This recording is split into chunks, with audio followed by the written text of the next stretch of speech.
El taxi de la muerte. La pampa se tragó sus gritos. En las áridas y polvorientas calles de Alto Hospicio, un fantasma conducía un taxi.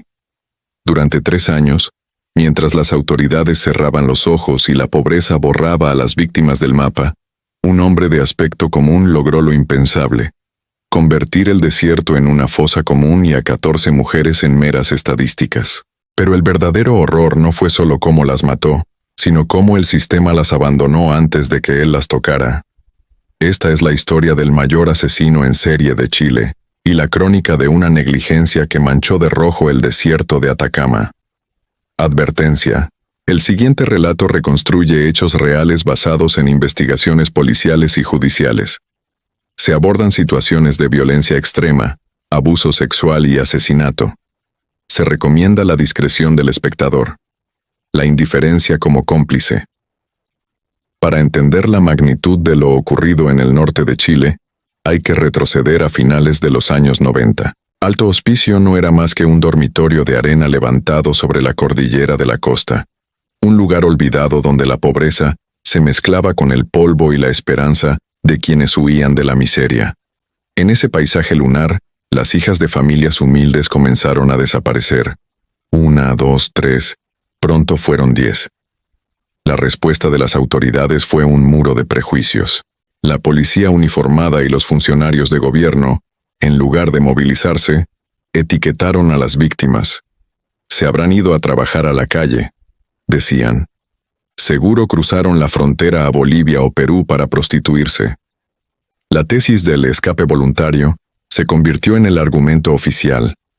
Una losa que cayó sobre los hombros de madres y padres desesperados que sabían que sus hijas no se habrían ido sin una mochila, sin una muda de ropa, sin una despedida. El Estado, cegado por el clasismo, les cerró la puerta en la cara. En 1900, mientras ellos golpeaban puertas, un hombre de 38 años, casado y con aparente vida normal, limpiaba obsesivamente su taxi. Se llamaba Julio II Pérez Silva. Había llegado desde Puchuncaví buscando suerte.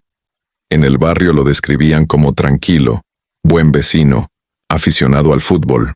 Nadie imaginaba que, al volante de su Toyota blanco, se había convertido en un lobo que merodeaba a primera hora de la mañana, justo cuando las niñas caminaban solas hacia el liceo. El ritual del desierto. El modus operandi era siempre el mismo. Pérez Silva ofrecía el aventón gratis. Subía a la menor, usualmente de pelo largo y con textura delgada, y en lugar de tomar la ruta habitual, se internaba en la pampa. Allí, en la inmensidad del desierto, donde el único testigo es el viento, detenía el auto. Bajo amenaza de un cuchillo, las violaba. Luego las golpeaba salvajemente en la cabeza con piedras o combos. Pero el final no era inmediato. Con una frialdad aterradora, transportaba los cuerpos, a veces aún con vida, hasta los piques mineros abandonados. Pozos verticales de hasta 200 metros de profundidad, agujeros negros en la tierra que se tragaron los sueños de niñas como Macarena Sánchez, de apenas 14 años, o Laura Sola, de 15. Las arrojaba al vacío. Para asegurarse de que no salieran, lanzaba pesadas rocas tras ellas. Las que no murieron por el impacto, quedaron sepultadas vivas en la oscuridad. Entre 1999 y el 2000, la máquina de matar no se detuvo.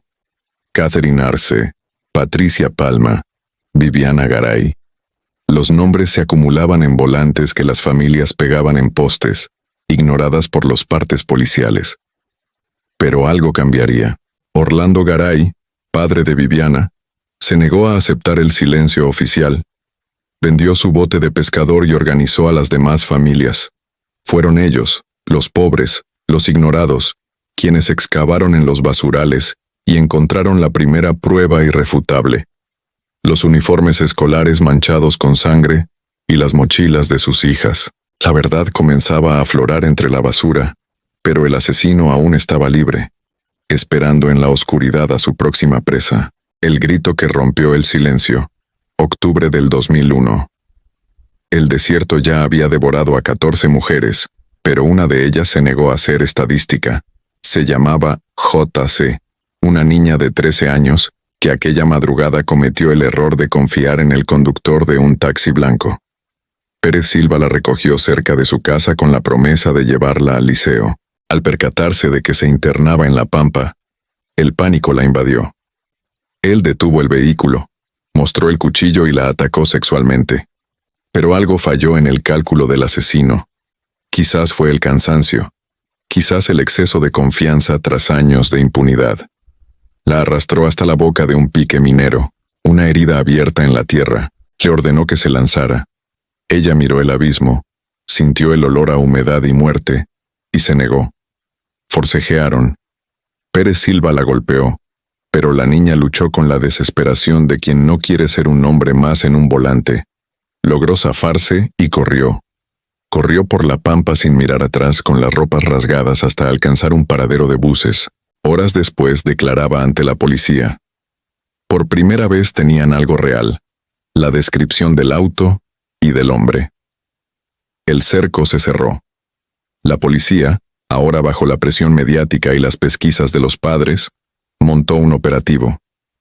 El 20 de octubre de 2001, Julio Pérez Silva fue detenido en su domicilio. En su poder, hallaron un arma blanca y recortes de prensa sobre las desapariciones. El coleccionista de horrores guardaba los recuerdos de su obra, la confesión y la condena.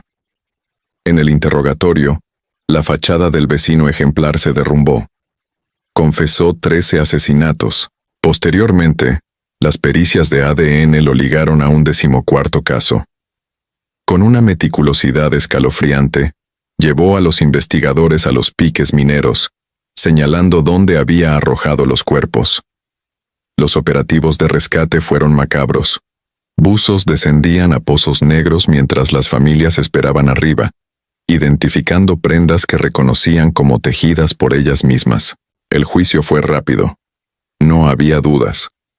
En 2003, la justicia lo condenó a la pena máxima, presidio perpetuo calificado. Esto significaba que debería cumplir al menos 40 años encerrado antes de poder aspirar a cualquier beneficio. El psicópata de alto hospicio entraba en la historia criminal de Chile como su primer asesino serial confirmado. 2026. La amenaza de la libertad. Hoy, desde el penal Colina 1 en Santiago, el monstruo sigue moviendo los hilos. A sus más de 60 años, Pérez Silva ha cambiado el discurso. Ya no es el arrepentido que llevaba a los policías al desierto. Desde su celda, asegura ser inocente, víctima de una confusión. «Yo no maté a nadie», declaró recientemente mientras las familias de las víctimas envejecen con el dolor a cuestas. Pero el verdadero escándalo no está en sus palabras. En enero de 2026, el ministro de Justicia, Jaime Gajardo, encendió las alarmas. Una iniciativa legislativa impulsada por sectores de oposición busca otorgar penas alternativas o indultos humanitarios a reos de avanzada edad o con enfermedades terminales. La ley, bien intencionada en papel, tiene un nombre incómodo en la lista de posibles beneficiarios: Julio Pérez Silva. La misma indiferencia que permitió que matara durante 3 años, hoy podría abrirle la puerta de la calle. Los argumentos son los mismos: su edad, el tiempo cumplido.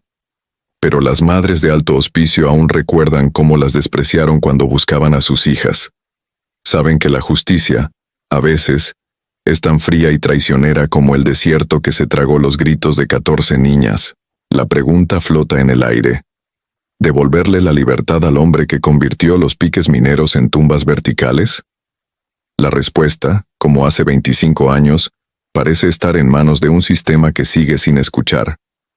Gracias por acompañarnos en este recorrido por uno de los casos más estremecedores de la Crónica Roja en Chile.